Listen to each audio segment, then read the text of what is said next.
Pertama-tama dan yang paling utama, marilah kita panjatkan puji dan syukur kehadirat Tuhan Yang Maha Esa, yang mana atas berkat, rahmat dan izin Tuhan Yang Maha Esa sehingga kita bisa dapat berkumpul hari ini untuk melaksanakan rencana kita, yaitu pelaksanaan sosialisasi budaya positif oleh peserta CGP Angkatan 7 Ibu Triarta. Sebelum kita masuk ke materi, kami mintakan untuk kepada Ibu Kepala Sekolah untuk menyampaikan kata-kata pengantar. Kepada Ibu kami persilahkan.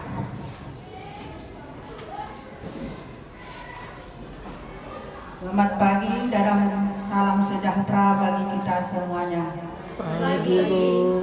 Kepada Bapak Ibu Guru, pagi ini ada kegiatan sosialisasi kita dari guru penggerak, yaitu Ibu Arta, yaitu tentang budaya positif di lingkungan sekolah.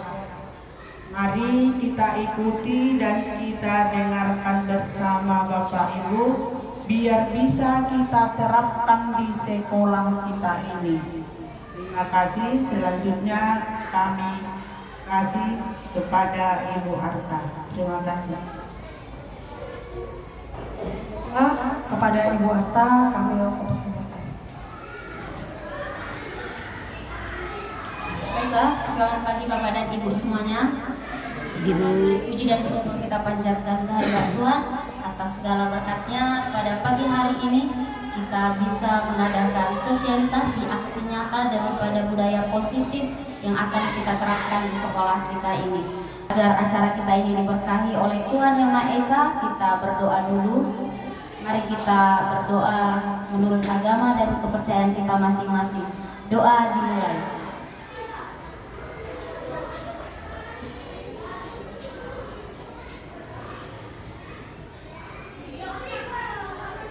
Doa selesai.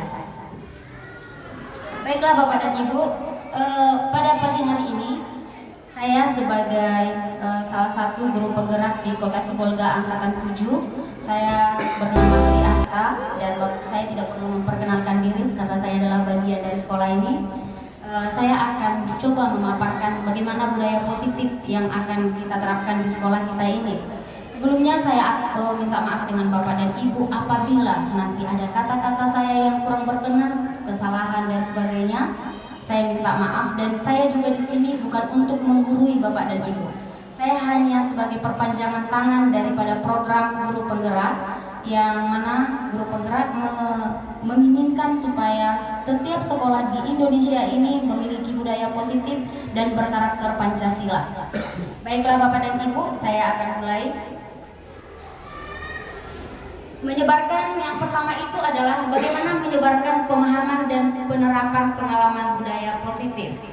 Nah, apa-apa saja materi kita, apa-apa saja konsep inti dari budaya positif ini. Yang pertama, ada perubahan paradigma belajar. Yang kedua, ada tentang disiplin positif. Lalu nilai-nilai kebajikan, ini nilai-nilai positif, nilai-nilai yang baik. Lalu tentang kebutuhan dasar manusia. Lalu motivasi perilaku manusia, posisi kontrol guru, nilai-nilai keyakinan kelas, dan segitiga restitusi. Sekarang kita akan melihat tentang pembelajaran dengan paradigma baru. Apa ini si paradigma baru yang diinginkan di 2023, diawali dari 2022 ini. Nah, pembelajaran dengan paradigma baru ini merupakan pembelajaran yang dirancang berdasarkan prinsip pembelajaran berdiferensiasi, sehingga para peserta didik belajar sesuai kebutuhannya berdasarkan tahap perkembangan sesuai teori psikologi modern untuk mewujudkan profil pelajar Pancasila. Bagaimana ini pembelajaran yang berdiferensiasi ini? Kalau dikatakan pembelajaran yang berdiferensiasi, artinya ini adalah pembelajaran yang berpihak kepada siswa. Kita harus bisa menghamba kepada siswa. Kalau biasanya apa yang kita omongkan harus didengarkan siswa. Kalau sekarang guru penggerak, mereka menginginkan bahwa kita yang menghamba kepada siswa, kita harus berpihak kepada siswa. Nah, kita sendiri sudah tahu profil pelajar Pancasila ini ada yang beriman dan bertakwa kepada Tuhan Yang Maha Esa, kebinekaan global, bergotong royong, kreatif, bernalar, kritis, dan mandiri. Nah, Bapak dan Ibu, ternyata selama ini ada miskonsepsi tentang teori kontrol di dunia pendidikan ini. Kita perlu melihat yang pertama, ada ilusi guru mengontrol murid. Selama ini kita selalu berpikir bahwa kita itu bisa mengontrol murid. Ternyata pada dasarnya kita tidak dapat memaksa murid itu untuk berbuat sesuatu jikalau murid tersebut memilih untuk tidak melakukannya. Walaupun tampaknya kita sedang mengontrol perilaku murid tersebut, hal ini karena murid tersebut sedang mengizinkan dirinya dikontrol. Saat itu bentuk kontrol guru menjadi kebutuhan dasar yang dipilih murid tersebut. Teori kontrol menyatakan bahwa semua perilaku memiliki tujuan, bahkan terhadap perilaku yang tidak disukai oleh siswa tersebut. Artinya, acap kali kita berpikir bahwa kita bisa, kamu ke kiri ya ke kiri. Sebenarnya tidak. Kalau murid itu tidak mau mengikuti kontrol kita ini, tidak akan terjadi perubahan apapun. Jadi ini adalah miskonsepsi yang pertama. Nah, miskonsepsi yang kedua adalah ilusi bahwa kritik dan membuat rasa bersalah mampu menguatkan karakter. Nah, menggunakan kritik dan rasa bersalah untuk mengontrol murid menuju pada identitas yang gagal sebenarnya Bapak dan Ibu. Kita seolah-olah membuat murid itu selalu merasa bersalah. Mereka belajar untuk merasa buruk tentang diri mereka. Jadi mereka akan berpikir, aku itu buruk, aku itu nggak pintar, aku itu bodoh, aku salah. Nah, mereka mengembangkan dialog diri yang negatif. Kadang-kala sulit bagi guru untuk mengidentifikasi bahwa mereka melakukan perilaku ini. Karena seringkali guru cukup menggunakan suara halus untuk menyampaikan pesan negatif. Yang miskonsepsi yang ketiga itu adalah ilusi bahwa semua penguatan positif, efektif, dan bermanfaat. Nah, penguatan positif atau bujukan adalah bentuk-bentuk kontrol juga Bapak dan Ibu. Segala usaha untuk mempengaruhi murid agar mengulangi suatu perilaku tertentu adalah suatu usaha untuk mengontrol murid. Dalam jangka waktu tertentu, kemungkinan murid tersebut akan menyadari dan mencoba untuk menolak bujukan kita. Atau bisa jadi murid tersebut menjadi tergantung pada pendapat sang guru untuk berusaha. Nah, ilusi positif, penguatan positif yang efektif ini ternyata juga adalah miskonsepsi yang salah. Kita berpikir ucapan-ucapan kita itu bisa mempengaruhi si murid ini. Ternyata itu pun tidak juga Bapak dan Ibu. Selanjutnya Bapak dan Ibu, yang keempat, ilusi bahwa orang dewasa berhak memaksa. Ini yang paling sering terjadi di tempat kita. Bapak, banyak orang dewasa yang percaya bahwa mereka memiliki tanggung jawab untuk membuat murid-murid itu berbuat hal-hal tertentu. Apapun yang dilakukan dapat diterima selama ada sebuah kemajuan berdasarkan sebuah pengukuran kinerja. Pada saat itu, orang dewasa ini akan menyadari bahwa perilaku memaksa tidak akan efektif untuk jangka waktu yang panjang, dan sebuah hubungan permusuhan akan terbentuk. Ini dia, kalau kita memaksa pasti akan terjadi permusuhan. Anak akan berontak untuk jangka panjang.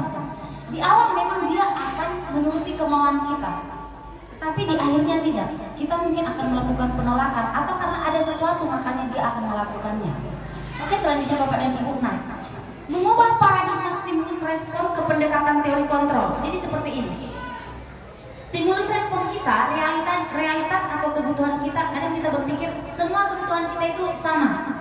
Kita sama-sama ingin yang baik. Kita itu adalah stimulus respon. Nah, pada teori kontrol ternyata kebutuhan setiap orang itu adalah berbeda-beda. Kebutuhan saya dan Bapak Ibu berbeda. Kehidupan saya dengan kehidupan Bapak Ibu berbeda. Kehidupan masing-masing siswa kita dengan keadaan kehidupan di keluarganya juga berbeda. Yang kedua, semua orang melihat hal yang sama. Ternyata pada teori kontrol setiap orang memiliki gambaran yang berbeda. Ada orang yang mengatakan Ibu Triarta itu sangat kejam. Ada orang yang mengatakan Ibu Triarta tidak. Tergantung bagaimana dia melihat itu. Artinya apa? Setiap orang memiliki gambaran yang berbeda bagaimana dia memahami suatu bentuk. Yang selanjutnya, kita mencoba mengubah orang agar berpandangan sama dengan kita. Kenyataannya, kita hanya berusaha memahami pandangan orang lain. Jadi kita itu sebenarnya nggak bisa. Bagaimanapun kita nggak bisa mengubah orang agar berpandangan sama dengan kita. Tidak bisa. Masing-masing orang punya pemikirannya masing-masing. Keempat, perilaku buruk dilihat sebagai kesalahan. Kenyataannya adalah semua perilaku itu memiliki tujuan.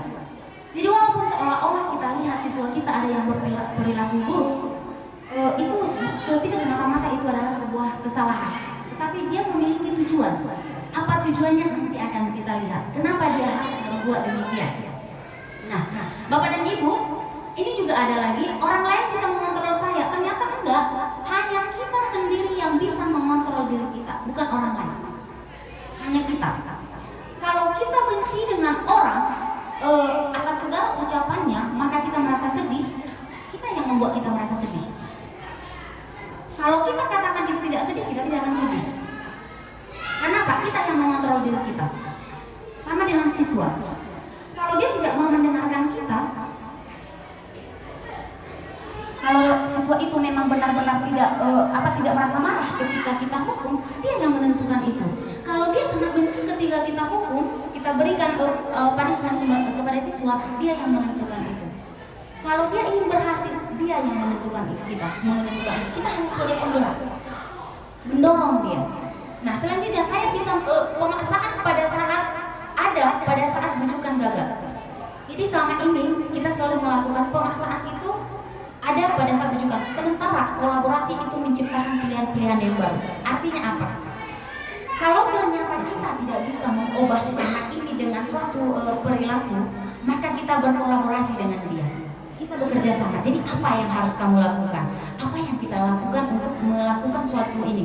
Contohnya nih, si anak nggak mau mengerjakan PR. Kita bujuk juga nggak mau. Orang tua juga mengatakan dia tidak mau. Sekarang kita dekati dia.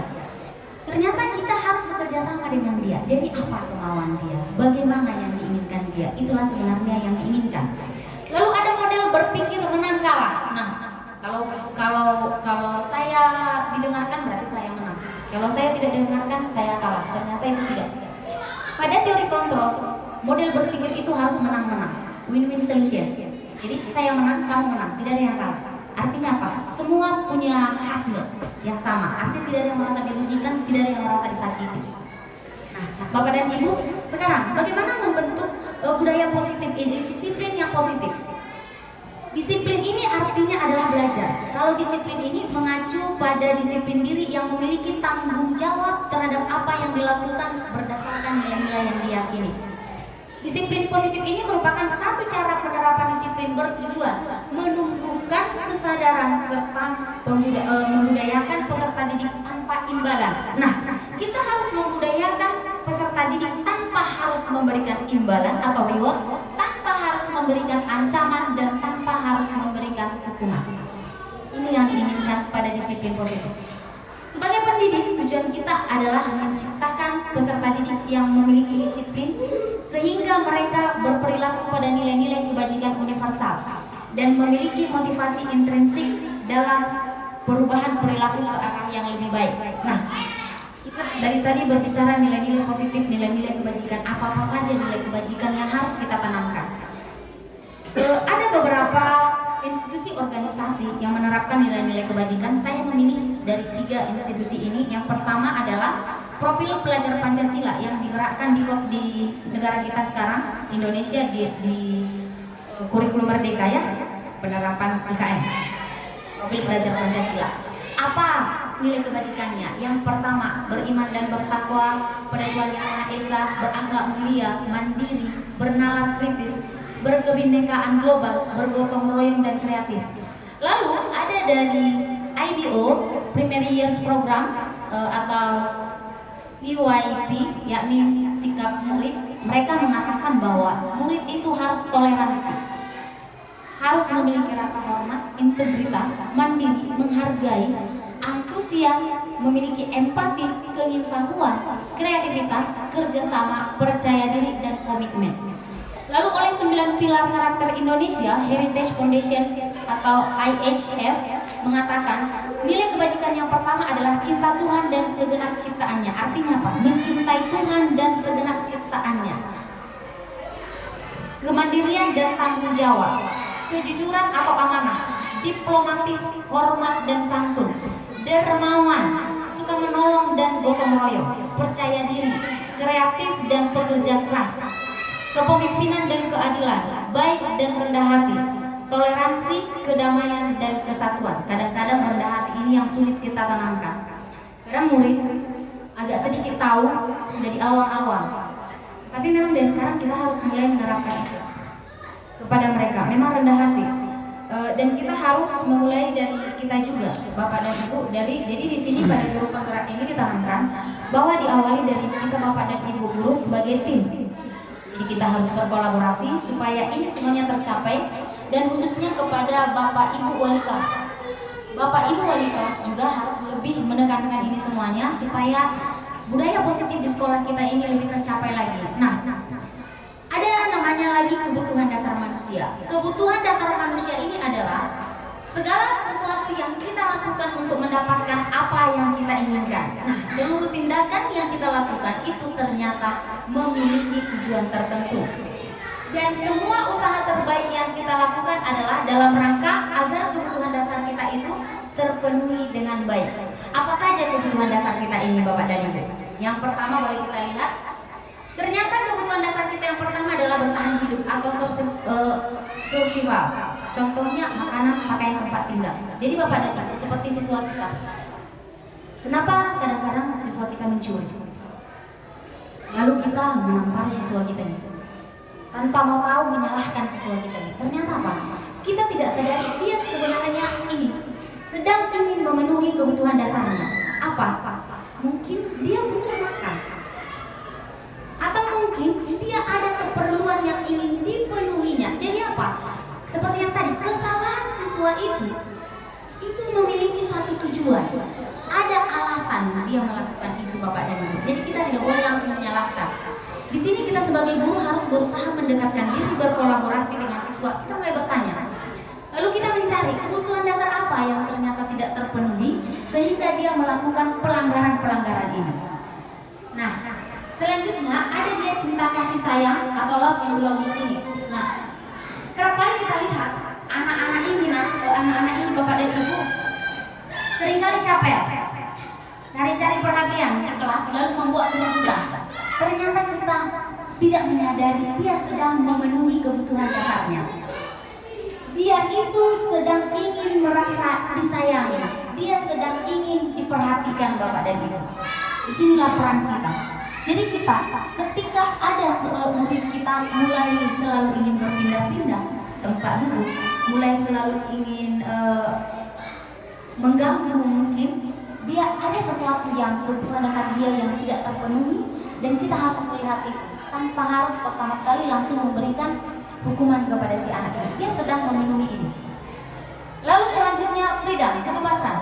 Kebutuhan akan kemandirian, otonomi, memiliki pilihan dan mampu mengendalikan arah hidup seseorang. Nah, kadang-kala siswa kita ini ingin mengatur kawan-kawannya.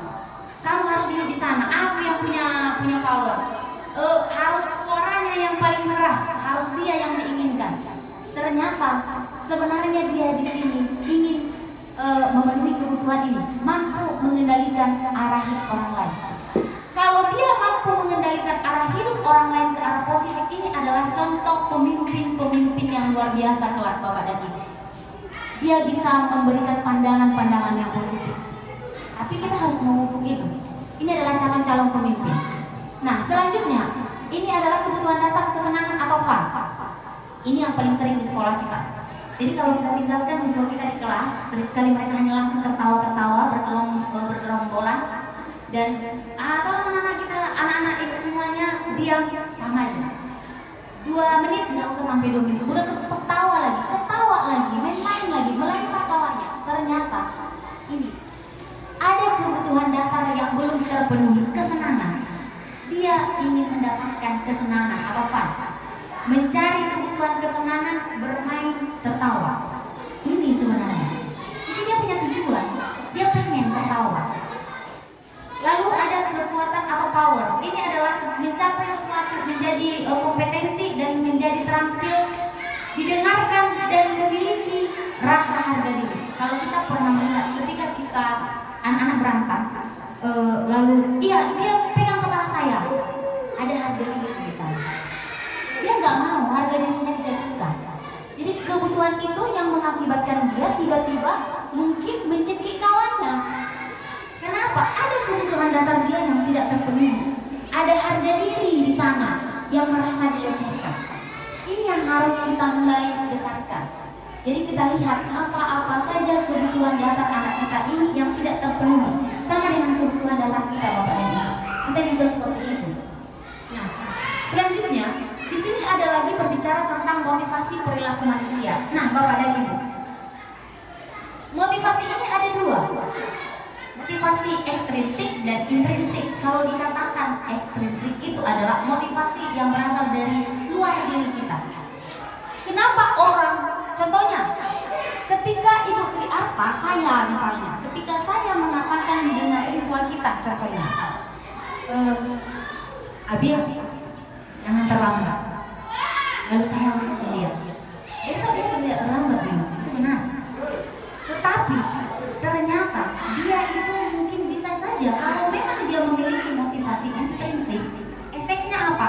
Hanya menghindari ketidaknyamanan dan hukuman. Lalu apa lagi? Ada juga orang membuat motivasi, misalnya kita suruh mengerjakan PR. Kalau kamu nanti selesai dengan ini, ibu berikan tanda bintang, ibu berikan hadiah, ibu berikan buku, ibu berikan dan sebagainya. Itu juga hanya memberikan imbalan. Seperti saya sendiri dengan anak saya. Nah, kalau nanti kamu juara, mama belikan sepeda, atau boneka, atau buku, atau apalah yang ini.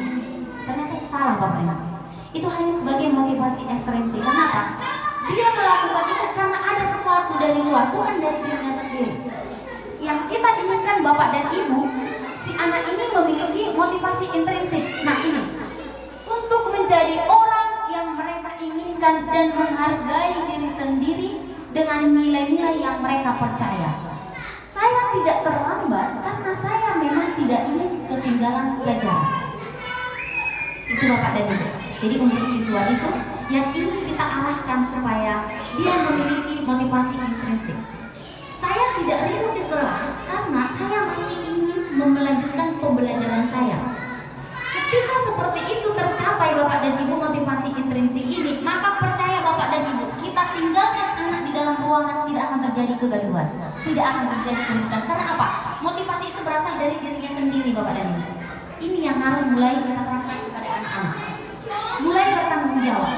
Yang kamu lakukan ini adalah untuk dirimu, bukan untuk ayahmu, untuk ibumu, untuk bapak dan ibu guru, tetapi untuk dirimu, untuk masa depanmu. Jadi itu Bapak dan Ibu. Jadi motivasinya adalah berasal dari dirinya sendiri. Nah, Bapak dan Ibu, coba kita perhatikan dulu bagaimana ciri-ciri perbedaan antara hukuman yang kita berikan atau konsekuensi atau restitusi. Yang pertama ini Bapak dan Ibu, coba kita lihat. Hukuman itu tidak terencana atau tiba-tiba. Tiba-tiba anak terlambat tanpa memberikan suatu kesepakatan. Oke, kamu lap kaca. Apalagi dengan saya guru IPA. Ketika terlambat di dalam ruangan, saya suruh lari-lari di lapangan. Pertanyaannya, apa hubungan lari-lari dengan pelajaran IPA? Jadi Bapak dan Ibu, apabila kita memberikan hukuman kepada anak-anak, sebaiknya hukuman itu adalah sesuatu yang memperbaiki kesalahannya, bukan melukainya. Selanjutnya, murid tidak tahu apa yang terjadi atau dia tidak dilibatkan. Kalau misalnya dia tiba-tiba membuang sampah, lalu tiba-tiba kita cubit, kita tidak dilibatkan. Si anak ini, kalau kamu buang sampah, maka kamu akan ibu cubit. Tidak ada seperti itu, masih kita buat kesepakatan. Jadi dia tiba-tiba kita cubit aja, itu adalah hukuman. Lalu bersifat satu arah, hanya saya yang pelakunya kepada dia memberikan hukuman. Lalu berupa hukuman fisik dan psikis, ini pada umumnya hukuman. Nah, kalau konsekuensi, bagaimana Bapak dan Ibu? Beralih untuk lebih baik. Nah, kalau konsekuensi terencana atau disepakati, ini sering sudah dilakukan Bapak dan Ibu di sekolah, misalnya. Kalau tidak mengerjakan PR, maka apalah hukumannya misalnya? Apa contohnya Bapak dan Ibu? Boleh. Kesepakatan Bapak dan Ibu di dalam kelas, contohnya boleh. Ibu Febri misalnya, kesepakatan di dalam kelas yang dilakukan, misalnya kalau tidak mengerjakan PR, kalau tidak mengerjakan PR bagi saya Ibu sudah punya 3 kali kesempatan dia saya memberi, tapi kalau tidak juga salah satu apanya itu ya orang tua, karena bukan menanya alasannya kenapa si anak tidak mengerjakan PR. Oke, terima kasih Ibu. Ya, jadi seperti Ibu Febri, kalau tidak mengerjakan PR selama 3 kali, dia akan memanggil orang tua. Itu adalah kesepakatan dan murid dilibatkan. Mereka bersepakat dan oke, itu terjadi. Atau ada lagi dari Ibu Dian mungkin? Untuk anak-anak ini memang PR ini nggak sesuatu yang menjadi sesuatu yang penting. Jadi itu kemarin sudah berulang PR nggak juga dikerjain. Jadi terakhir saya bikin komitmen kayak Ibu bilang itu kesepakatan. Apalah kira-kira yang kita buat yang memang nanti itu bernilai bikin dia jerah seperti itu. Jadi dan itu sesuatu yang kan kayak gini kemarin pernah lagi kan kita buat ada anak-anak itu membersihkan kamar mandi. Oleh beberapa anak itu jadi malahan jadi menyenangkan dirasanya. Nggak tahu ya, mungkin sambil bermain dia mungkin di pelajaran rasanya lebih lapang dirasanya situ, lebih enak, ada kawannya juga di situ. Jadi selain dicarilah sesuatu, cari yang lain. Apa kira-kira nggak saya terima lagi gitu Bu kalau itu dukungannya. Jadi terakhir memang pada akhirnya kami buat denda. Ada akhirnya kesepakatan bersama. Ketika kita tidak buat PR segini misalnya 1000 gitu misalnya dulu kan, itu nanti kami pertanggungjawabkan. Saya bilang itu nanti ada satu ditunjuk. Kemudian nanti kalau sudah dua kali berturut-turut tidak juga kita naikkan, karena sebetulnya anak-anak ini tidak kenapa dari sisi itu kita ambil anak-anak ini masalah uang ini yang agak berharga saat ini saya lihat. Dan itu juga disepakati mereka 1000, 3 kali berturut-turut naik 2000 seperti itu Bu, berturut-turut lagi 3000. Nah seperti yang kemarin, dan itu kalau yang saya tahu ya alhamdulillah selama di sini saya rasa itu efektif. Hanya tinggal kalau kayak anak 7A sama sekali tidak ada lagi yang tidak mengerjakan PR. Iya, karena rasanya kan aduh uangku jajan pun 2000 nya rasanya gitu kan, 1000 udah terganggu, sangat mengganggu.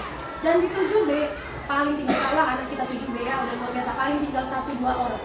Tapi itu terakhir nanti pada akhirnya uang itu kita gunakan kemaslahatan ke kelas juga, membeli peralatan kelas seperti segala macam.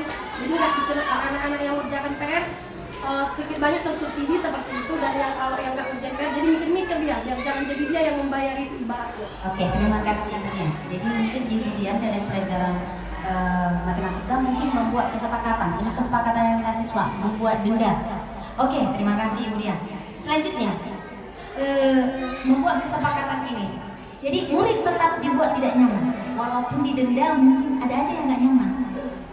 Betul. Kalau tadi dipanggil orang tua pasti juga nggak nyaman. Nah itu konsekuensi ini. Walaupun ada kesepakatan, namun tetap murid dibuat tidak nyaman. Ah ini konsekuensi. Nah lalu apa? Sikap guru memonitor murid. Kita sebagai tim monitor. Kalau konsekuensi. Nah sekarang ada restitusi. Lihat, kita mengarah ke restitusi, Bapak dan Ibu. Proses menciptakan kondisi bagi murid untuk memperbaiki kesalahan.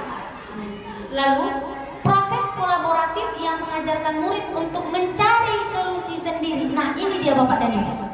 Jadi untuk kita yang diinginkan dalam budaya positif ini jangan sampai di konsekuensi. Tetapi memang kita sudah mulai hukuman ini oke. Kita tidak lagi konsekuensi ini, mulai kita beranjak Bapak dan Ibu, dan kita harus ke restitusi ini. Jadi apa? Si murid yang mencari solusi dari kesalahannya Bapak dan Ibu. Jadi dia bertanggung jawab. Makanya ada keyakinan-keyakinan kita buat kepada si murid. Jadi dia nanti. Kenapa? Supaya dia tidak merasa tidak nyaman. Kita pun tidak nyaman, kita pun merasa nyaman. Ketika kita menghukum dia, apapun ceritanya, dipanggil orang tua, dia nggak nyaman, tambah juga kerja kita juga ya Bapak dan Ibu. Oke, next ya Bu, dan nanti ini akan dilanjutkan dengan contoh-contoh nanti Bapak dan Ibu. Nah, ini posisi kontrol guru ini sekarang Bapak dan Ibu. Di mana posisi kita ini Bapak dan Ibu?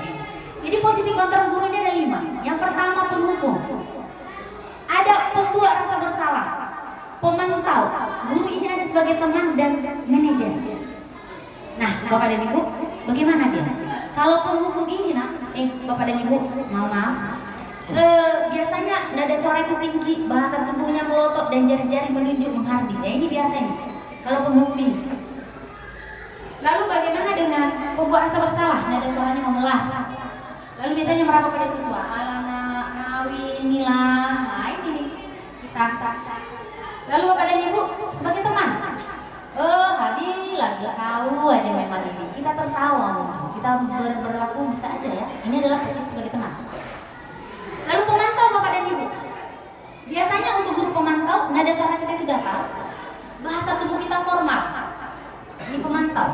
Lalu yang manajer ini Bapak dan Ibu, suara nada kita tulus, bahasa tubuh tidak kaku. Lalu kita mendengar kepada murid. Nah Bapak dan Ibu, saya di sini memiliki suatu video. Dari sini kita lihat di mana gambaran kita sebagai guru. Jadi 5 posisi kontrol guru ini akan diterapkan di sini. Coba ya Bapak dan Ibu ya. Kita lihat dulu sebentar penjelasannya.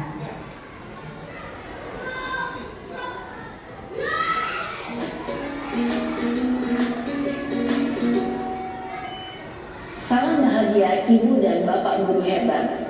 Dalam penerapan disiplin positif restitusi, salah satu program yang dikembangkan adalah 5 posisi kontrol. 5 posisi kontrol dalam restitusi adalah proses perjalanan seorang pendidik agar dapat mengenali dirinya. Pada video kali ini, kita akan membahas tentang 5 posisi kontrol yang dikembangkan oleh Diane Gosling dan contoh penerapannya.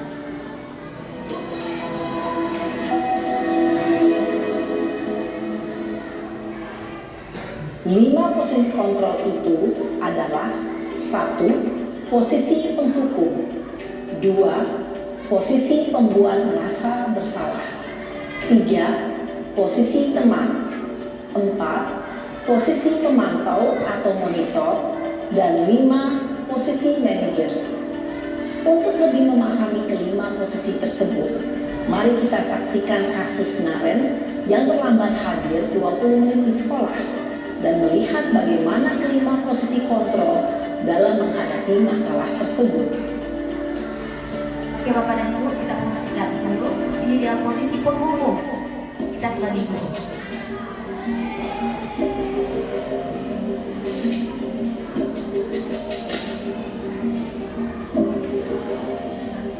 Naren,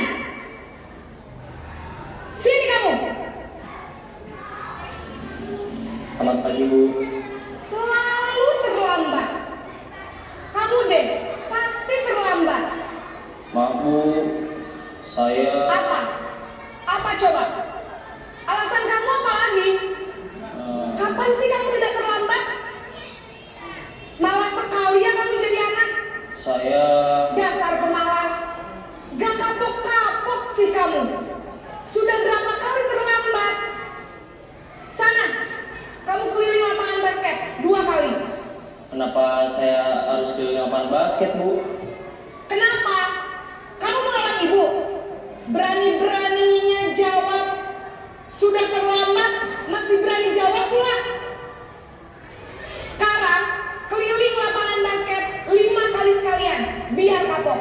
Cepat. Pergi sana ke lapangan basket. Posisi penghukum biasanya berbicara dengan nada tinggi, menghardik, menunjuk-nunjuk, menyakiti, dan menyindir. Hukuman bisa berupa fisik maupun psikis. Ibu dan Bapak guru hebat, dampak yang terjadi pada murid ketika guru berada pada posisi penghukum adalah murid cenderung akan memberontak, bahkan menyimpan dendam. Yang paling sering Bapak dan Ibu, siswa atau murid kita akan dendam. Jadi itu pasti. Makanya ada guru yang ditakuti, ada guru yang tidak ditakuti. Nah, ini dampaknya kalau posisi kita penghukum. Dan saya sendiri mungkin saya masih berdiri di sini sebagai guru penghukum. Saya kerap sekali masih berdiri di sini sebagai guru penghukum, dan mudah-mudahan setelah guru penggerak ini ada sedikit demi sedikit bisa berubah ya Bapak dan Ibu. Yang kedua ini adalah posisi pembuat rasa bersalah. Jadi kita boleh melihat diri kita Bapak dan Ibu, di mana kita.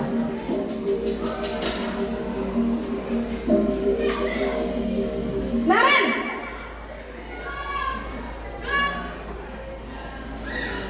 Selamat pagi Bu. Naren. Kamu kenapa terlambat lagi, nak? Ya Tuhan, Naren. Kamu senang ya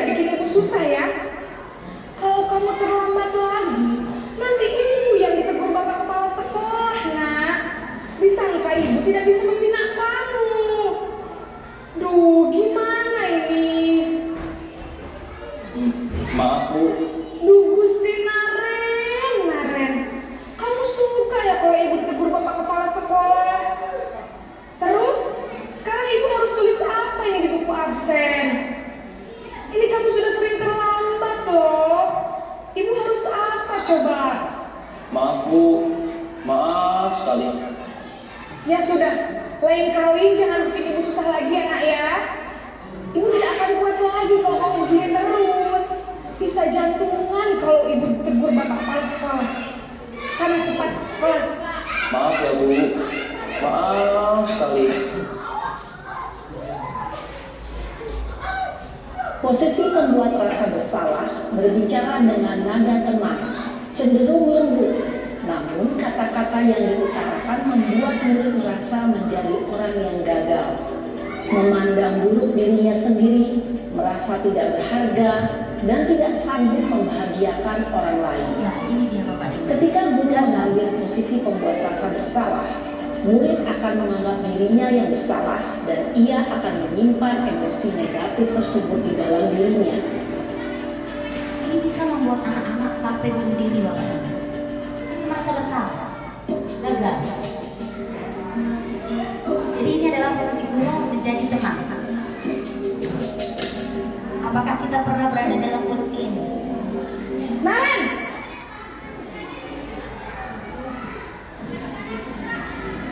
Selamat pagi Bu. Wah, sudah jam berapa ini nak? Terlambat lagi ya sayang. Iya Bu, habis ibu saya lupa bangunkan saya Bu. Kamu malah menyalahkan ibu kamu. Kamu bukannya anak yang larinya paling kencang.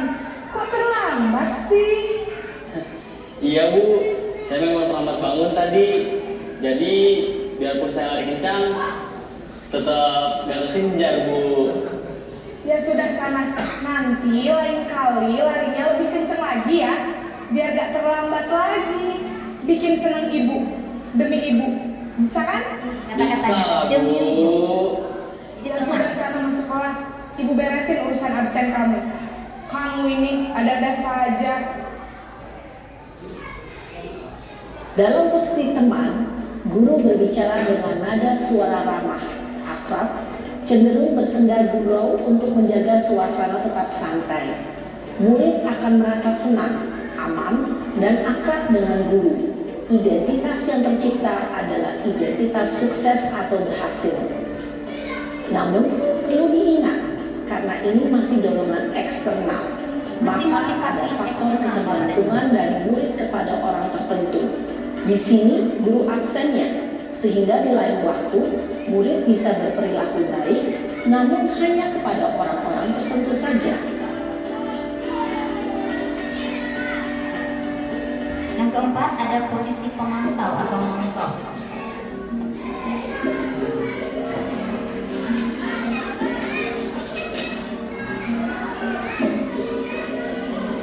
Naren!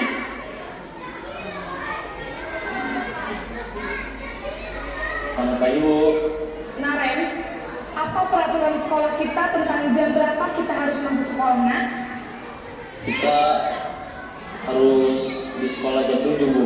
Iya betul, sekarang sudah jam 7.20. Naren sudah tahu konsekuensinya jika terlambat hadir. Paham Bu, saya harus tinggal kelas pas jam istirahat selama 20 menit. Iya benar, konsekuensinya demikian. Jadi nanti jam 9.30 pas istirahat, kamu harus tinggal di kelas, kerjakan tugas tambahan untuk ketertinggalan kamu, ya? Baik Bu. Posisi pemantau mengandalkan penghitungan atau data untuk mengontrol murid. Guru mengarahkan murid berdasarkan peraturan dan konsekuensi. Seorang pemantau menunjukkan bahasa tubuh dan ekspresi wajah yang datar dan cenderung formal.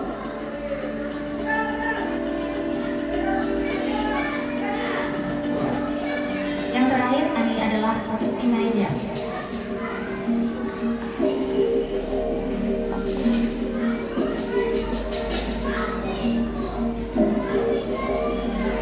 Naren!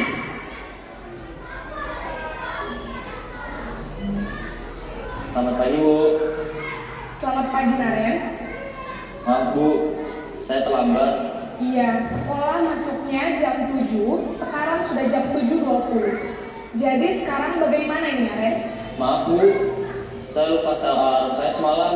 Baiklah, menurut kamu, keyakinan sekolah yang mana yang perlu kamu tingkatkan?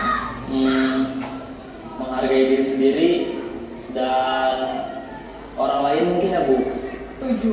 Jadi, apakah Naren meyakini prinsip saling menghormati tersebut? Iya Bu, saya meyakininya.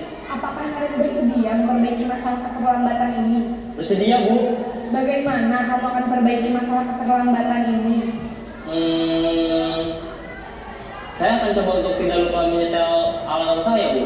Baik, kalau Naren lupa menyetel alarm di rumah, ada orang yang kira-kira bisa bantu mengingatkan tidak? Ada Bu, kakak saya, Kak Emma. Ada lagi selain Kak Emma?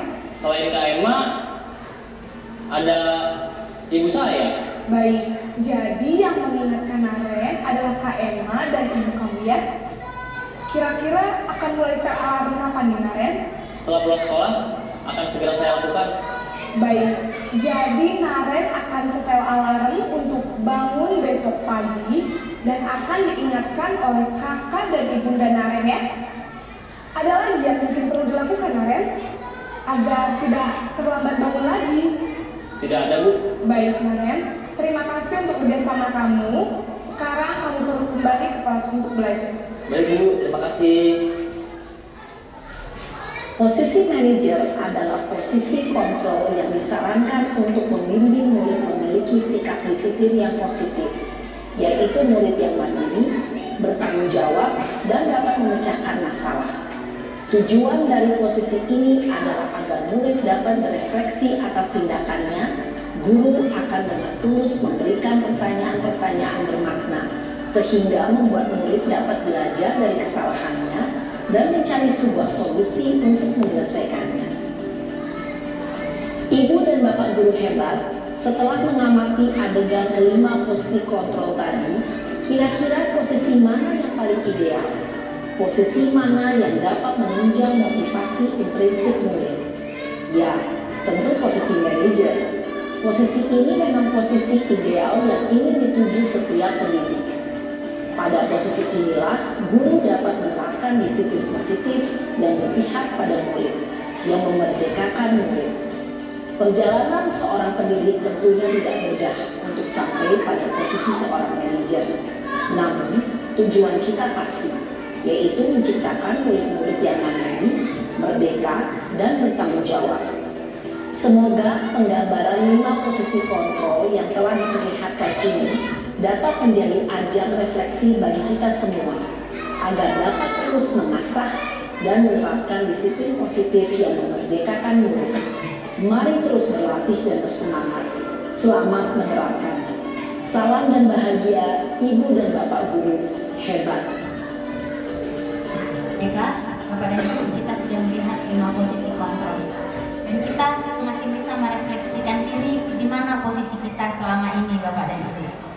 Apakah posisi kita itu berada di penghukum? Apakah posisi kita itu berada di pemantau, teman, atau manajer? Tapi pada saat ini yang diharapkan adalah Bapak dan Ibu kita itu berada pada posisi manajer. Jadi apa? Kita sebagai guru harusnya membawa siswa masuk ke dalam kelompoknya Bapak dan Ibu, bukan mengeluarkan dari kelompoknya. Seperti tadi, kita biasa, dan saya ini sering sekali sebelum saya mengikuti pelatihan ini, biasanya kadang-kadang anak yang tidak mengerjakan PR, saya suruh keluar. Ternyata itu tidak Bapak dan Ibu. Tidak mengubah apapun pada anak. Yang sebaiknya adalah, dia memang yang anak dari luar yang malah kita rangkul, kita masukkan ke dalam Bapak dan Ibu. Jadi bagaimana? Posisi kita adalah sebagai manajer. Seperti yang tadi Bapak dan Ibu. Jadi kita tanyakan apa keyakinan yang sudah dilanggar si anak itu. Lalu apa?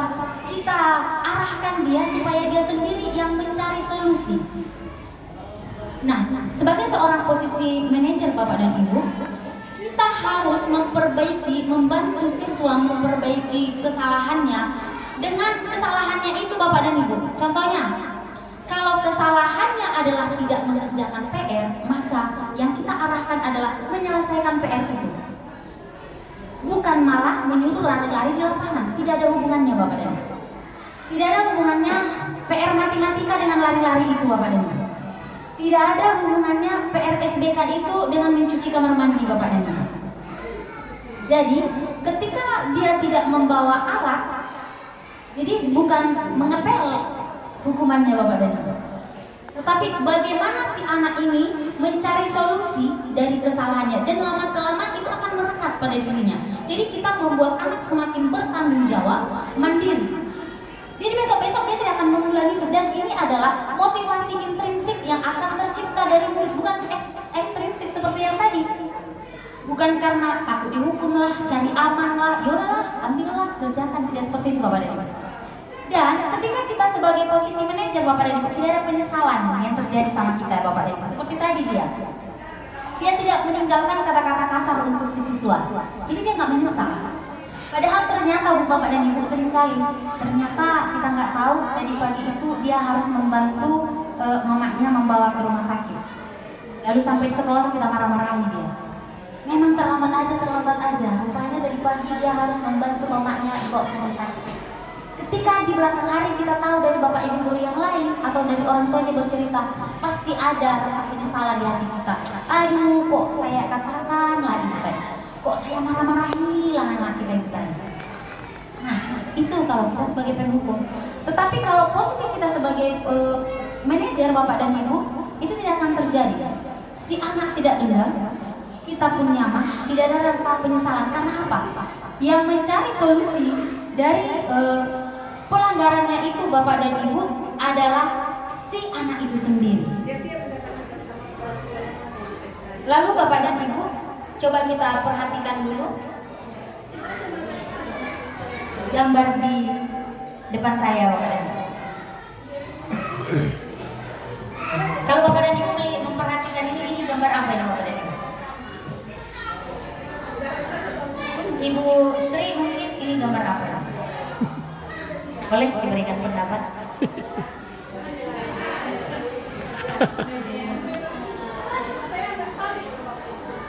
Iya, kaki gajah ini diikat besi ya, dibelenggu besi. Ada kira-kira dari Bapak dan Ibu pernah tahu cerita ini? Mungkin berbahasa Indonesia ini. Ada yang tahu pernah mendengar cerita tentang kaki gajah yang diikat rantai? Ibu Yuni, ada yang tahu? Tidak ada.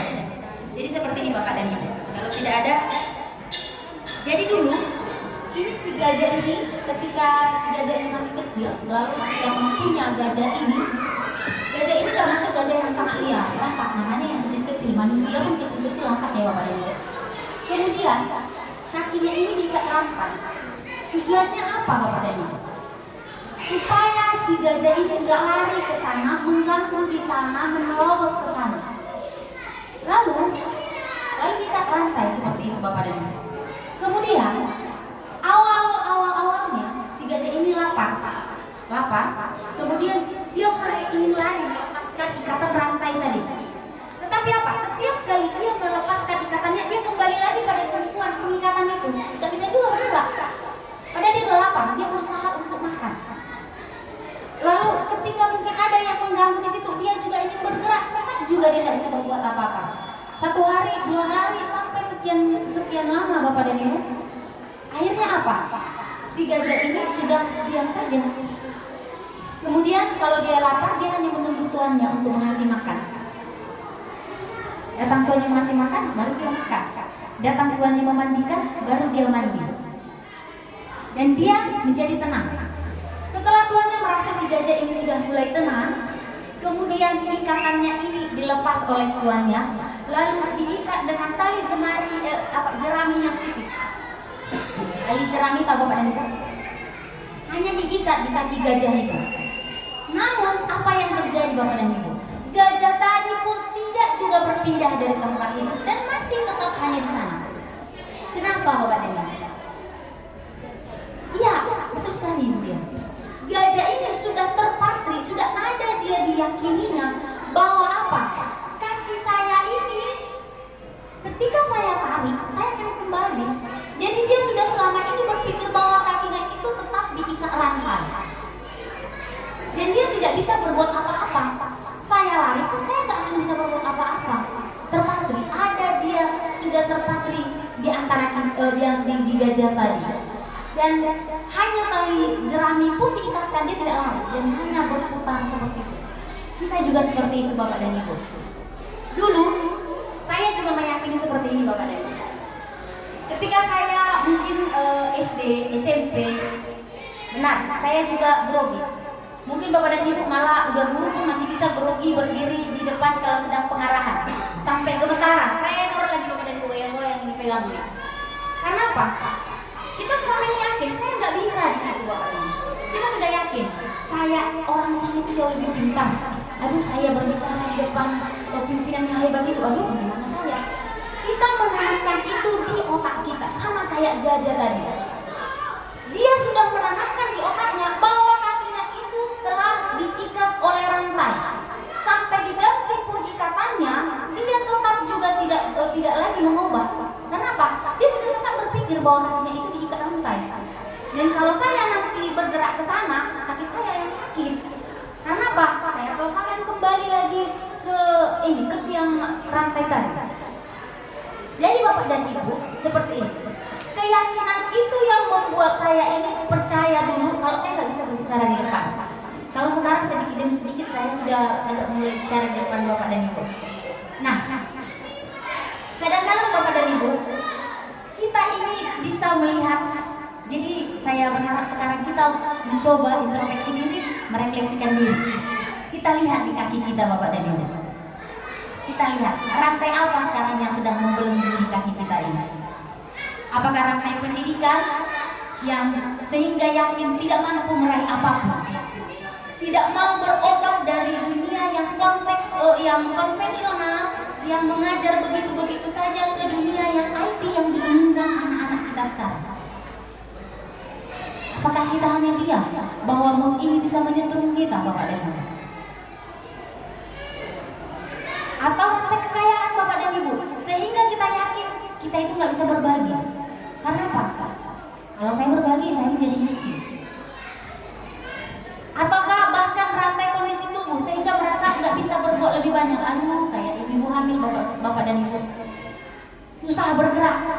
Udahlah, yang mudah-mudahlah, yang kami yang sudah tua ini sudah pernah melakukan itu. Yang mana ini? Nah, beberapa kali kita mengekang harapan dan impian karena pemikiran kita sendiri yang terbatas, Bapak dan Ibu. Apalagi yang paling sering kita menyalahkan orang lain atau situasi yang membuat kita tidak bisa mengembangkan diri. Yang paling fatal adalah menyalahkan orang lain atas kondisi kita. Siswa saya itu memang nggak bisa lagi diperbaiki, apapun ceritanya, nggak bakal bisa. Saya memang nggak sanggup. Sudah saya lakukan. Jadi ini yang sering. Kita lihat rantai di kaki kita. Ayo sekali lagi Bapak dan Ibu, perlahan, ayo kita lepaskan rantai yang ada di kaki kita itu. Rantai yang menahan kita bahwa keyakinan yang terpatri tadi. Kita harus maju Bapak dan Ibu. Mungkin awalnya itu sulit, pasti sulit Bapak dan Ibu. Tetapi kalau ada motivasi intrinsik dari diri kita bahwa itu untuk kita Bapak dan Ibu, maka kita akan berhasil Bapak dan Ibu. Dan setelah itu kita bisa berlari kencang. Kita tinggalkan pengikat kita itu Bapak dan Ibu. Ayo. Terlebih di SMP Negeri 9, Bapak dan Ibu masih sangat muda. Di sini masih banyak yang baru tamat kuliah. Ayo, jangan kita putuskan harapan kita Bapak dan Ibu. Bapak dan Ibu ini adalah orang-orang yang akan berjaya di kemudian hari, yang akan bisa membawa siswa kita ini menjadi pemimpin-pemimpin. Kita lepaskan kekangan itu Bapak dan Ibu. Kita mulai dari sekarang. Kita mulai mengikuti dunia mereka. Supaya apa? Kita bisa bersama dengan mereka, berkolaborasi dengan mereka Bapak dan Ibu. Nah, sekarang kita tadi sudah melihat posisi kontrol kita. Sekarang Bapak dan Ibu, bagaimana pembentukan keyakinan kelas tadi Bapak dan Ibu? Membuat keyakinan kelas. Seperti tadi kalau kita posisi manajer berarti ada keyakinan kelas. Nah ini keyakinan kelas itu Bapak dan Ibu ini bersifat abstrak, nggak nampak Bapak dan Ibu. Ini merupakan pernyataan-pernyataan yang umum, tetapi keyakinan kelas ini harus dibuat dalam pernyataan positif. Jadi Bapak dan Ibu, keyakinan kelas ini boleh kita lengkapkan di dalam kelas masing-masing. Ini saya harapkan Bapak dan Ibu wali kelas nanti sudah mulai menerapkannya. Jadi kita tempelkan di dinding, tapi dari hasil kolaborasi dengan siswa kita.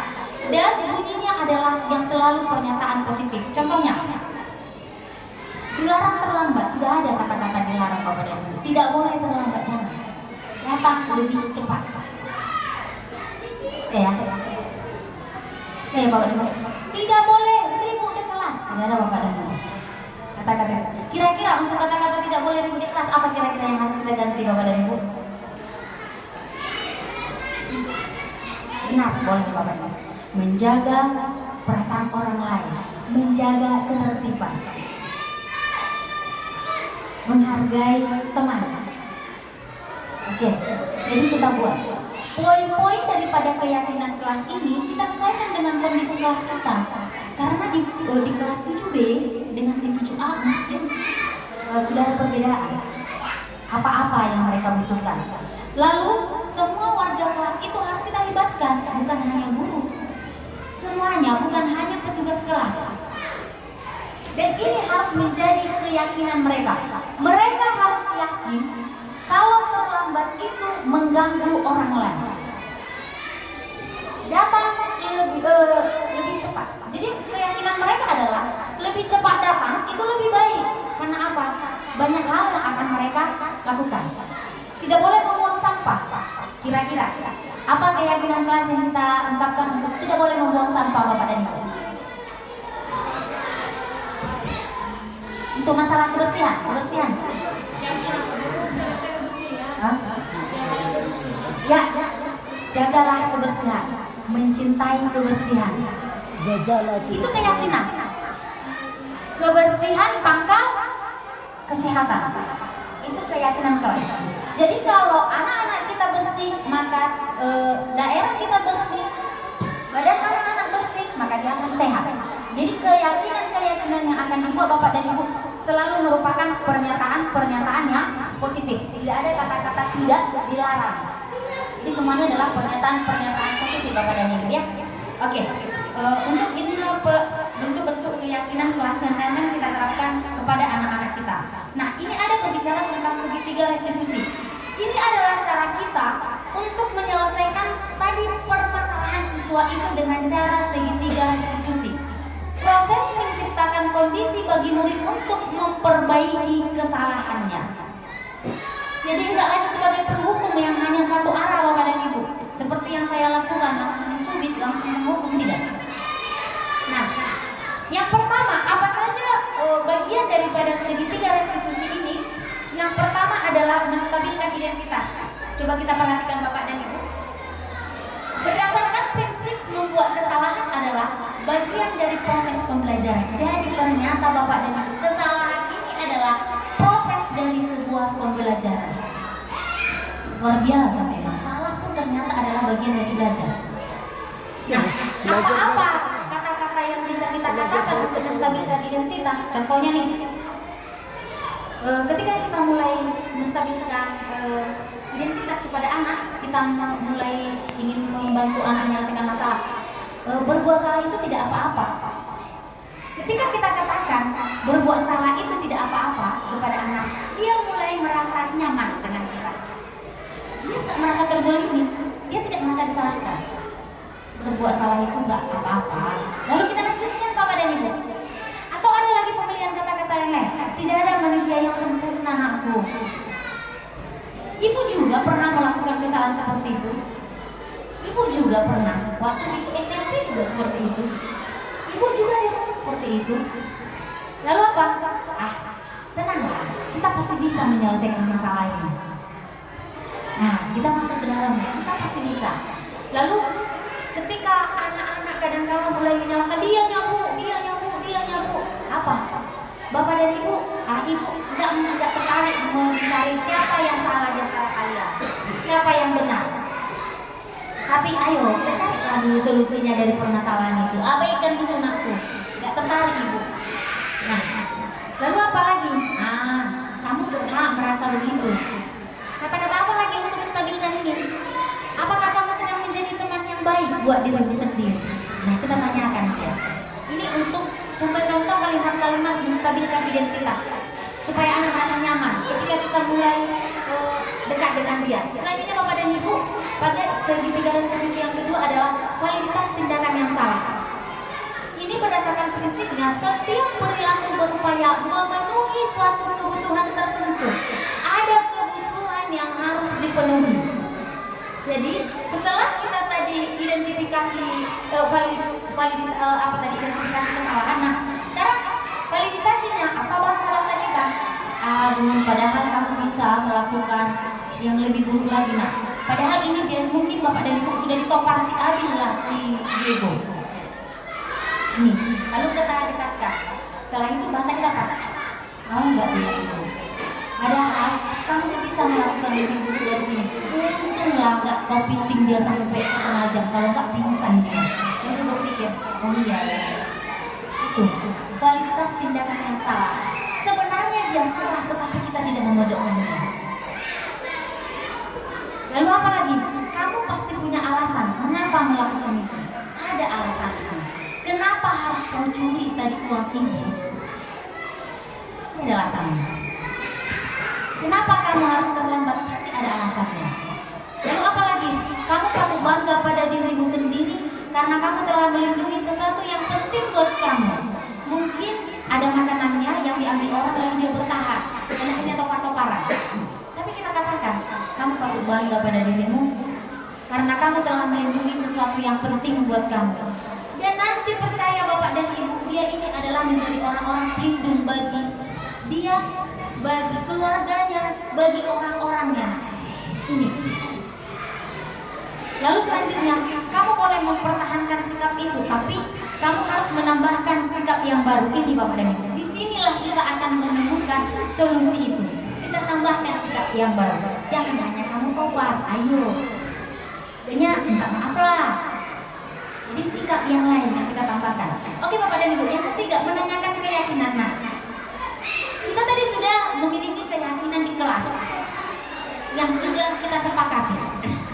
Berdasarkan prinsip teori kontrol bahwa pada dasarnya kita termotivasi secara intrinsik dari hati kita. Nah, apa yang kita percaya sebagai kelas atau keluarga? Apa nilai-nilai umum yang telah kita sepakati? Apa bayangan kita tentang kelas yang ideal? Kamu mau jadi seperti apa nanti? Ini dia yang akan kita tanyakan untuk menanyakan keyakinan kelas. Nah, Bapak dan Ibu, di sini ada saya membuat sebuah video contoh penerapan segitiga restitusi dalam menyelesaikan masalah, dan ini pelakunya adalah siswa-siswa kita sendiri yang ada di SMP Negeri 9. Boleh kita lihat Bapak dan Ibu, di mana dia kita terapkan validitas tadi, di mana dia menanyakan keyakinan kelas.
Coba dia ceritakan dengan aku, kenapa kamu harus mencerita kedua? Gini Bu, kalau melihat keluarga teman saya yang besar, emosi, marah, jengkel, saya merasa senang Bu. Itu seperti kesenangan tersendiri bagi saya. Ketika melihat mereka yang marah, jengkel dan kesal, saya merasa senang. Saya merasa lucu dengan ekspresi mereka. Begitu senang. Tapi kamu pernah berpikir apa yang mereka lakukan? Kamu memikirkan juga efek dari lagu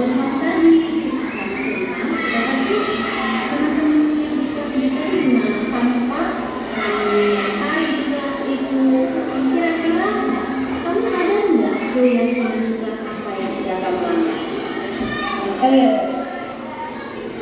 Sepertinya saya sudah merusak hubungan antara kelas saya dan kelas B.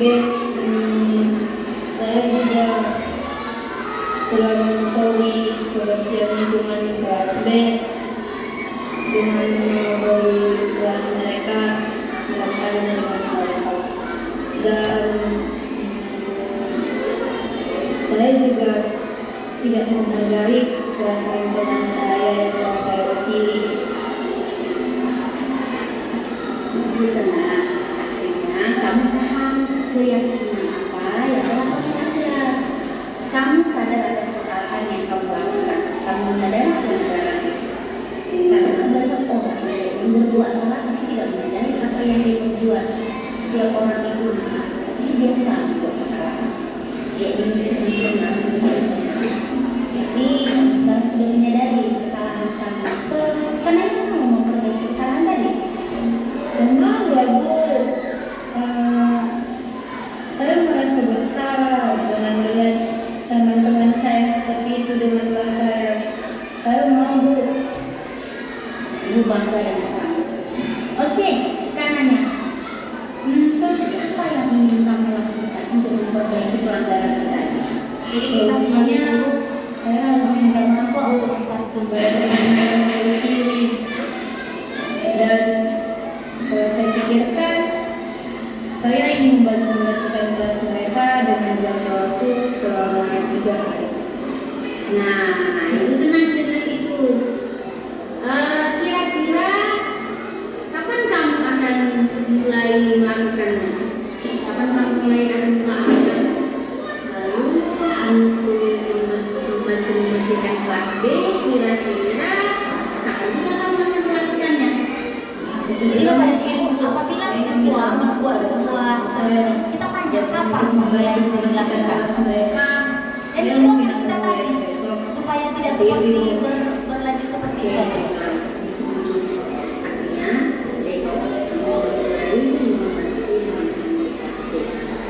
Setelah kamu menyadari kesalahanmu, saya merasa buruk. Ternyata saya menyadari bahwa saya telah menyakiti perasaan orang lain. Dan segera mungkin setelah selesai dari sini, saya akan langsung minta maaf pada teman saya. Nah, kalau kamu sudah menyadari kesalahanmu, berarti gimana? Ini kamu tidak boleh lagi mengulangi kesalahan kamu. Jadi, kamu bertahan dengan baik. Kamu mungkin berdaya dengan tadi ya. Jadi,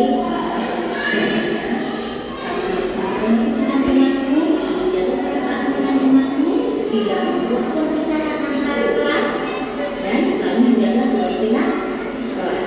Jadi kesalahan dia tadi adalah kesalahan kebersihan dan dia harus memperbaiki masalah kebersihan tadi. Jangan mengulangi kesalahan yang sama. Oke? Kesalahan dibetulkan dengan kesalahan tetap dikembalikan terhadap solusi itu harus bisa memperbaiki kesalahan Bapak dan Ibu. Karena dia memang melempari sampah ke kelas yang lain, berarti solusinya apa? Dia ikut membersihkan ini tadi, sampah tadi. Oke, kasus yang kedua ini adalah seorang siswa yang mengambil makanan dari kantin.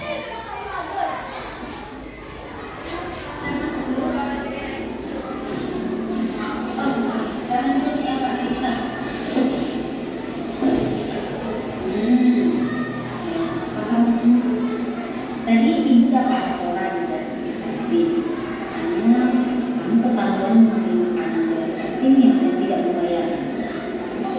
Iya Bu. Coba diceritakan dengan ibu, kenapa kamu harus sampai mengambil makanan dari kantin? Gak bayar loh. Kenapa Bu? Saya belum makan dari pagi. Orang tua saya lagi pergi keluar kota. Ada urusan keluarga. Ada kebutuhan dasar yang tidak terpenuhi. Ini dia, kebutuhan untuk bertahan hidup. Kalau perutnya lapar, pasti dia ingin mengisi perutnya.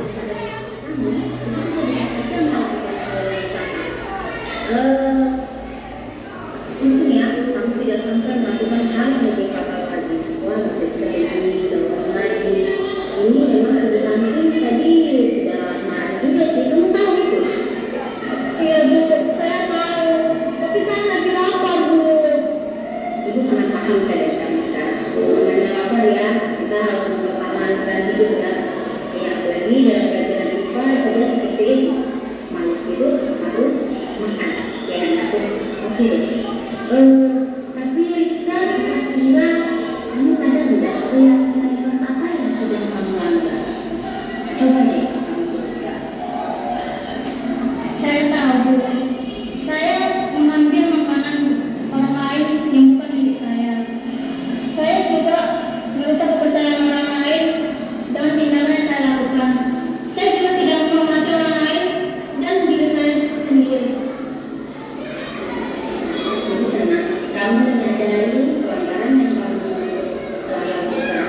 Artinya, ibu yakin kamu mau memperbaiki kesalahan kamu tadi kan? Mau ya Bu? Oke, baiklah kalau kamu setuju. Kira-kira solusi apa yang akan kita lakukan untuk memperbaiki kesalahan yang tadi? Coba deh, kamu sebutkan apa yang akan kamu lakukan untuk memperbaiki pelanggaran yang telah kamu lakukan tadi. Saya akan berusaha kepada Tuhan Bu. Saya juga akan membayar makanan yang telah saya ambil. Dan saya juga akan belajar memasak Bu, supaya saya tidak bisa sarapan pagi. Mungkin saya akan belajar masak terus Bu, kan lebih gampang. Bu senang sekali dengan ide kamu. Solusinya itu kan sangat sekali. Jadi Rizka, apakah akan kamu mulai untuk melakukan perbaikan kesalahan kamu tadi? Kalau minta maaf sama Ibu Tanti, saya keluar dari sini Bu. Tapi Bu, kalau soal membayar, saya belum punya duit. Karena orang tua saya tidak meninggalkan uang untuk saya. Oh gitu, ini kamu gak punya uang ya? Ibu punya ide nih. Ibu ada uang. Gimana nanti ibu dikeluarkan uangnya, jadi kamu bayarkan dengan anting. Tapi janji untuk pasangan jawaban kamu, Rizka harus tetap mengembalikan uang itu sama ibu. Gak apa-apa deh, mungkin 3 hari lagi setelah orang tua kamu kembali, itu boleh kamu lakukan. Gimana? Kamu setuju? Ya, bagaimana ya Bu? Ya, ibu juga senang melihat ekspresi kamu hari ini. Ibu yakin kamu sudah lega, ya kan? Iya Bu, saya sudah lega. Sebenarnya saya mau loh Bu, tapi saya janji nih Bu, saya tidak akan mengambil barang bukan milik saya. Saya juga akan menjaga kepercayaan dan menghormati orang lain dan diri saya sendiri. Saya janji kamu. Ya, ibu senang sekali dengan janji kamu. Oh ya, berapa tadi makanan yang kamu ambil tadi? 5.000 aja kok Bu. Ibu senang kamu mau memperbaiki kesalahan kamu. Ibu berjanji jangan diulangi lagi. Ya, apapun kamu tadi. Tetapi kalau kita berdua, kita harus mengetahui apa konsekuensi dari yang kita lakukan. Jadi, jangan hanya berhentikan. Jadi kamu bisa mencari solusi yang lain. Misalnya jadi kalau menurut Tanti, jadi teman-teman benar seperti yang tadi aku, oke lah, kalau begitu sekarang kamu boleh kembali ke kelasmu. Sebelum kembali ke kelas, dari sini kamu harus menambahkan kisahnya. Ini tadi kalau yang kamu lakukan dari itu, sebelum dari sini kamu lakukan apa yang kita kepada masing-masing ya. Oke, kamu harus lebih baik lagi, jangan mengulangi kesalahan lagi, ya. Janji nanti, oke? Oke, silakan ada. Saya janji kamu Oke, jadi Bapak dan Ibu, begitulah dia segitiga restitusi. Memang ini adalah sangat sulit Bapak dan Ibu untuk memulai. Tapi mari Bapak dan Ibu kita lepaskan ikatan rantai yang ada pada kaki kita dan kita ciptakan budaya positif di sekolah. Mungkin inilah dulu pemaparan yang bisa saya berikan di pagi hari ini. Terima kasih banyak atas perhatian Bapak dan Ibu. Mohon maaf atas kekurangan banyak yang masih perlu kita benahi di sini, tetapi kita harus menjadi sebuah tim di sini, Bapak dan Ibu. Seperti tadi, kita lepaskan banyak ikatan rantai yang membelenggu kaki kita. Dan tujuan kita adalah motivasi intrinsik dari diri kita sendiri, bukan supaya saya bagaimana, tapi itu adalah untuk saya. Jadi tidak ada di sini untuk dan rugi Bapak dan Ibu. Itu yang bisa saya sampaikan. Mohon maaf atas kesalahan dan sejak dari tadi Bapak dan Ibu. Selamat pagi, Horas. Terima kasih banyak. Ini kita sampaikan kepada Ibu Arta ya, Bapak Ibu. Sudah panjang lebar tadi disampaikan kepada kita mengenai budaya positif ya Bu ya. Ini sebetulnya sangat menarik ya kawan-kawan. Di sini kita alhamdulillah kebetulan sama Bu Arta berada di satu lingkungan sekolah ya. Ini harapannya bisa kita terapkan nanti ke depannya. Tadi sebetulnya waktu yang disampaikan Bu Arta ini, kalau bagi saya sendiri ya, saya rasa juga guru-guru lain begitu. Ini hal-hal sebetulnya udah banyak yang udah kita lakukan, tapi ada beberapa banyak yang mungkin perlu kita evaluasi dengan kondisi-kondisi yang memang kita alami saat ini. Ini kenapa ada ini? Tentunya saya pikir juga kan menghadapi tantangan-tantangan pengajar yang sekarang ini ya Bapak Ibu ya, dengan karakter-karakter anak kita yang sekarang luar biasa, sekolah kita ini terutama. Ini banyak memberikan solusi yang disampaikan dari Bu Arta tadi. Saya waktu Ibu Arta menerangkan, ada beberapa pertanyaan-pertanyaan saya muncul terkait kondisi kita di lapangan. Tapi di materi-materi berikutnya setiap Bu Arta ngomong lagi, terdapat di situ ternyata solusi-solusinya. Nah, ada sih beberapa lagi masih ada pertanyaan saya, tapi alhamdulillah karena Bu Arta berada di tengah-tengah kita, sambil jalan harapannya ini bisa kita kerjakan bersama, bisa sama-sama kita diskusikan bersama ya Bu Arta ya. Apalagi kami yang muda-muda masih butuh banyak arahan ya dari Bu Arta selaku peserta JDP dan juga Ibu Kepala Sekolah tentunya sebagai pembina.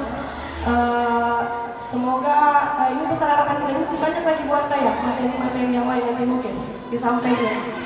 Nah, harapannya semoga ini bermanfaat dan betul-betul bisa sama-sama kita laksanakan. Saya sih sebetulnya ini harapan saya, kita di sini kan bersama-sama Bapak Ibu guru. Sebagus apapun sebetulnya saya rasa kita di sini ke anak-anak tidak terlepas dari kerjasama kita satu sama lain ya Bapak Ibu guru ya.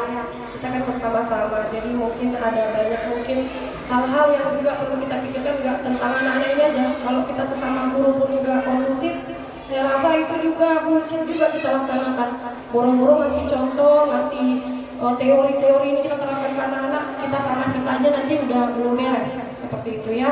Semoga kita bisa saling sama-sama mendukung, sama-sama belajar, sama-sama maju, sama-sama sukses. Demikian mungkin semoga kegiatan kita ini diberikan keberkahan oleh Tuhan Yang Maha Esa. Saya akhiri. Assalamualaikum warahmatullahi wabarakatuh. Selamat pagi.